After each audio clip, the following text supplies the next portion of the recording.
Hyvät kuuntelijat, toissapäivänä joulukuun 6.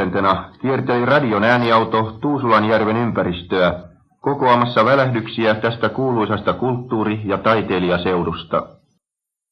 Tähän seutuun liittyvät nimet sellaiset kuin Eero Järnefelt, Pekka Halonen, Juhani Aho, J.H. Erkko, Aleksis Kivi, Eino Leino ja monet muut kirjallisuutemme, maalaus- ja kuvanveistotaiteemme sekä suomalaisen musiikin huomattavimmat hahmot. Kaiken loistavana kohokohtana on kuitenkin Sibeliuksen Ainola. Tiesimme, että mestarisäveltäjämme karttaa kaikenlaista julkisuutta, että hän ei halua puhua itsestään eikä työstään, että hän haluaa ja hänen täytyy saada olla rauhassa sivullisten häiritsemättä Ainolassaan. Professori Sibelius soi kuitenkin radiolle harvinaisen ja suuren kunnian suostuessaan puhumaan muutaman sanan mikrofoniin. Tuusula-kierroksemme päättyessä Ainolaan itsenäisyyspäivän iltana tulimme lujasti vakuuttautuneeksi siitä, että Ainola on tällä hetkellä majesteetillisessa rauhassaan ja korkeata kulttuuria henkivässä ilmapiirissään ainoa koskemattomana säilynyt kohta Tuusulan entisessä taiteilijasiirtokunnassa. Lyhyt keskustelu, jossa professori Sibelius erittäin tarkasti vältti lausumasta sellaisia mielipiteitä, joista joku tai jotkut voisivat loukkaantua, sekä tuskin sanoo mitään, mikä edes sivuaa häntä itseään, tapahtui Ainolan tunnelmallisessa kirjastossa. Mestari istui nimikko nojatuolissaan tuttua sikaariaan poltellen, jalkalampun valokehä muodosti kirjaston kulmaukseen pehmeän piirin. Saanko aluksi tiedustella teiltä, professori Sibelius, kuinka kauan olette asunut Ainolassa? Se on kai 43 vuotta. Pitkä aika sitten. Käykö täällä Ainolassa paljon vieraita? Käypi, etenkin ulkomaalaisia. Ja he ovat varmasti monetkin jatkuvasti halukkaita tulemaan tänne, vai kuinka? Ovat. No niin, ne on kaikki pyrkineet tänne, nuo virtuusit ja niin.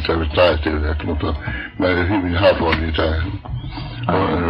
otan vastaan niitä. Täällä Ainolassa, kun te olette suurimman osan sävellyksistänne tehneet? Olen. Aivan. Mutta myöskin muualla, eikö niin? Muualla myöskin. Professori Sibelius, mitkä teokset te olette säveltänyt ulkomailla?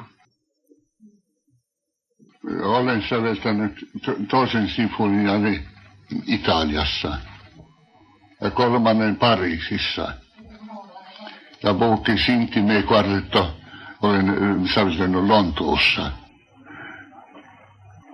Ja muuten, kuten äsken oli jo puhe, niin suurin osa on täällä, olen säveltänyt Ainolassa. Aivan.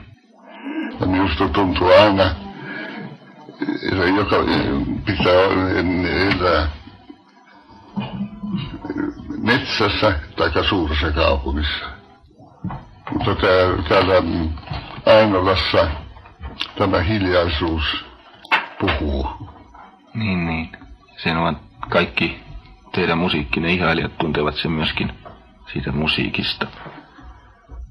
Missä kaikissa Euroopan maissa te olette, tai maailman maissa te olette matkustaneet? Varmasti taitaa parempi olla luetella niitä maita, joissa ei ole ollut. Ja Afrikassa minä en ole ollut. Mutta Euroopassa kaikkialla. No ja Amerikassa. Niin. Te saatte varmasti paljon erilaisia tervehdyksiä kaikkialta maailmasta, pikkulahjoja, muistoesineitä ja niin poispäin. Haluaisitteko te kertoa näistä jotakin? Niitä on tullut Intiasta ja Uudesta-Seelannista, Australiassa.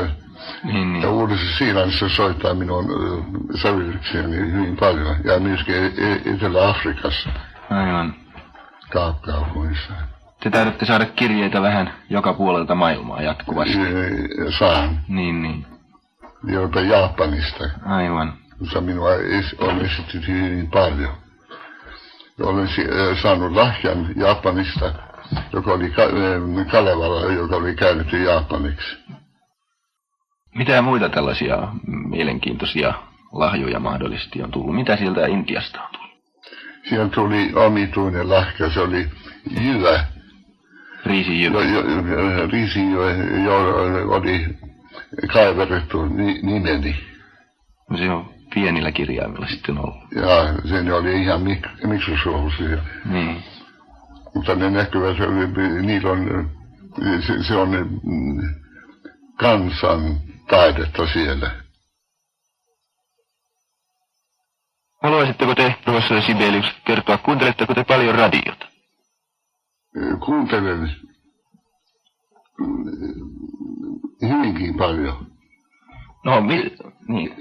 Etenkin uutta musiikkia.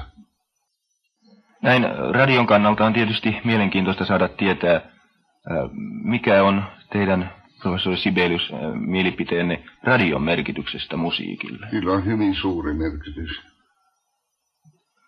Voitteko te kertoa esimerkiksi tämän hetken nykyaikaisista suomalaisista sävelteistä? Onko siellä jotakin mahdollisesti sellaisia, joista te pidätte erikoisesti? Niitä on paljon. Ja minä uskon tämän suomalaisen musiikkiin, että sillä tulee olevan suuri tulevaisuus. Varmasti kaikki musiikinharrastajat kuulevat tämän hyvin mielellään. Entä saako tehdä sellaista kysymystä, mikä teidän oma teoksenne on teille rakkain?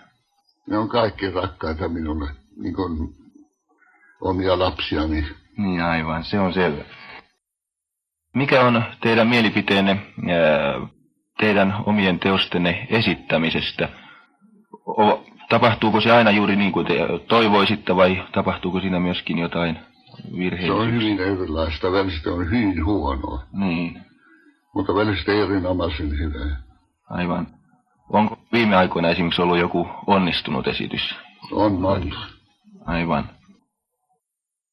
Voiko säveltäjä havaita kuunnellessaan radiosta omien teostensa esityksiä eri kansallisuuksiin kuuluvien orkesterien tai orkesterijohtajien vaikutusta? Näkyykö tällainen? Usein huomaa, mutta ei aina. Niin. Missä maissa muuten teidän mielestäni parhaiten tulkitaan teidän omaa musiikkia? Englannissa.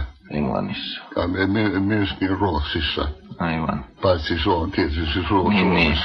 Se on se. Jossa on traditiot niin elävät. Olen ollut huomaavinani, että jota enemmän minun musiikkiani soittaa sitä oikeammin. Oikeammin nuo temput. Alkavat mennä, niin. No onko teillä jokin määrätty mieliorkesteri esimerkiksi Suomessa tai taiteilija, joka mieluummin kuulisitte esittävän omia kappaleitanne? Niitä on monta, jotka esittävät erinomaisesti minun selvitykseni. Niin. Haluaisitteko te, professori Sibelius, kertoa, vieläkö te edelleen sävellätte? Minä en koskaan puhu sävellystyöstäni enkä sävellyksistäni, mutta löytyy journalistia, jotka ovat keksineet yhtään toista. Mutta he ovat siis kirjoittaneet ilman teidän lupaanne tällaista. Aivan. Mutta vielä palataksemme nykyaikaiseen musiikkiin, jota te niin paljon kuuntelette radiosta, haluaisitteko te sanoa siitä jotakin erikoista? Tämä moderni musiikki minua hyvin kiinnostaa. Ja minä luulen, että minä jotakuinkin olen selvillä siitä suunnasta, niistä suunnista, josta on tulevaisuudessa, jolla on tulevaisuus. Aivan. Minkälaisia? Voisiko jotain esiin? Minua eniten interesseraa sinfoniamuodot. Aivan. Ei teillä ketään erikoista mielisäveltäjää siis ulkomailla tai kotimaassa ole? Sitä on vaikea minun sanoa, niitä on hyvin paljon. No, yrittävätkö monet näistä nuorista taiteilijoista niin saada suoraa ohjeita teiltä, kun he esittävät? Harvoin. Jos teidän luoksenne tulisi joku nuori säveltäjä tai sellaiseksi aikova ja kysyisi teiltä neuvoa työlleen, mitä te silloin sanoisitte hänelle? Älkää koskaan kirjoittako mitään tarpeetonta nuottia. Sillä jokainen nuotti pitää elää.